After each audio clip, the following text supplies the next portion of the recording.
Hey, what's up guys, Phil here from Aspire Fitness. Welcome back to the channel. So we have another fun recipe for you guys today. We got Chinese pork buns, but we're gonna be making it a lot healthier than usual. If you know anything about this channel, we're gonna be making it a lot higher protein and a lot less fat than usual. We're also gonna be prepping it up for the week. So let's get cooking up, guys. Chinese pork buns or baozi is an amazing dish that contains a lot of carbs and fats without too much protein. In today's recipe, we aim to make these buns with a lot more protein than usual so we can get a better balance of macronutrients.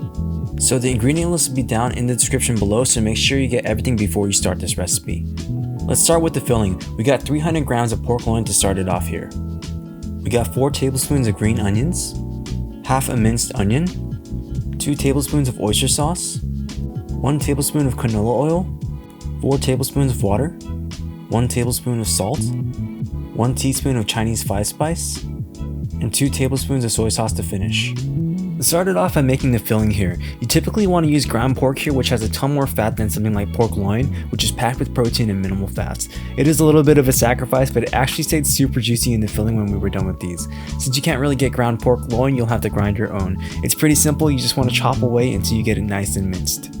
So now let's just add everything in from the ingredient list. This stuff should smell amazing at this point, and you can tell it'll taste like those pork buns you always get at the Taiwanese restaurants. Just get a pair of gloves and really mix it in well here. Now that the easy part is done, let's hand over the dough recipe to someone who actually knows what they're doing here.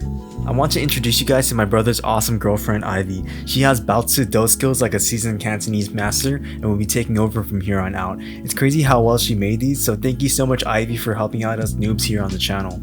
Let's start off the dough recipe with 300 grams of all-purpose flour, 2 teaspoons of sugar, 1 tablespoon of cooking oil, 140 milliliters of water, and let's finish it off with 1 teaspoon of active dry yeast. Let's start off the dough by adding in the water and the active dry yeast. Then you just want to let it bloom for 5 minutes just to know that the yeast isn't dead and that the dough will rise correctly. Then you just want to add the sugar in so we can feed the yeast and add a little bit of sweetness to the dough. After waiting for another 5 minutes, let's add in the vegetable oil and the flour and get to mixing with a plastic spatula. After the spatula is done working, let's have your super talented friend to knead the dough and basically take over your YouTube channel. You want to knead for 10 minutes to get the gluten to form and for the dough to have a little bit of bounce after we're done steaming them.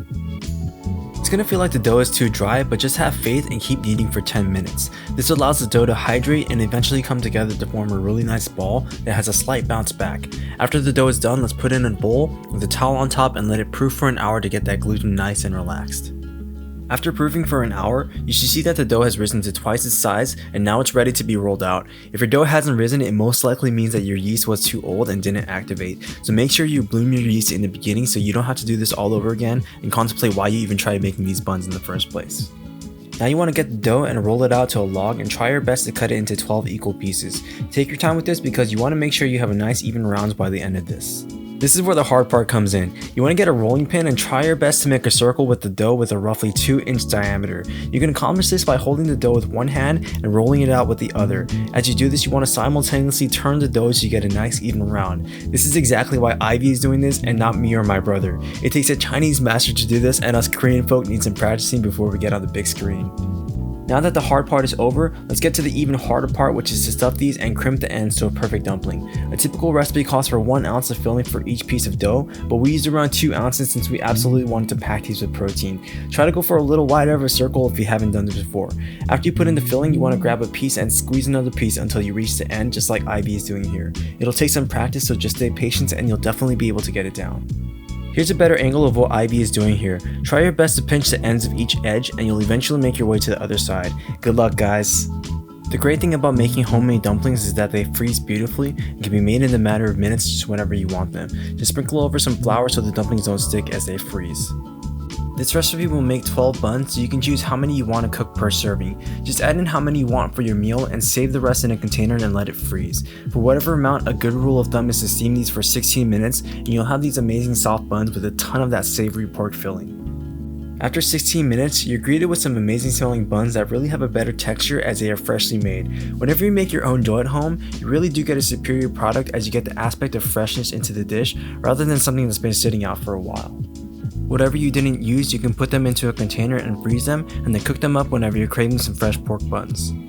So that is really it for this recipe, guys. Thank you so much to Ivy for helping us make this. We literally couldn't have done it without you. Make sure to try this out for yourselves and let us know how it turned out. If you're liking this content, then feel free to like and subscribe. Let us know what other recipes you guys would like to see on the channel, so just leave a comment down below and we'll get to it right away. Thanks so much for watching, and we will see you guys on the next one.